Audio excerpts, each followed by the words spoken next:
வங்கதேச முன்னாள் பிரதமர் ஷேக் ஹசீனா மீதான குற்ற வழக்கில் சர்வதேச குற்றவியல் மன்றம் இன்று தீர்ப்பு அறிவிக்க உள்ளது.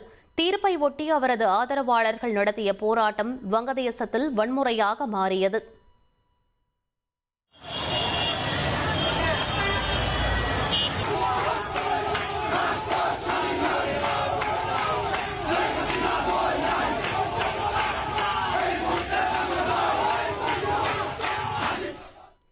வங்கதேசத்தில் தேசிய முடக்கத்தை தொடர்ந்து தற்போது நாடு முழுவதும் பலத்த பாதுகாப்பு அதிகரிக்கப்பட்டுள்ளது.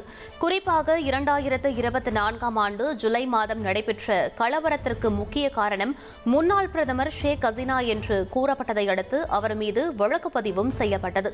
தற்போது சர்வதேச குற்ற நீதிமன்றத்தில் உள்ள இந்த வழக்கின் தீர்ப்பு வெளியாக உள்ள நிலையில் நாடு முழுவதும் பலத்த பாதுகாப்பு பலப்படுத்தப்பட்டுள்ளது.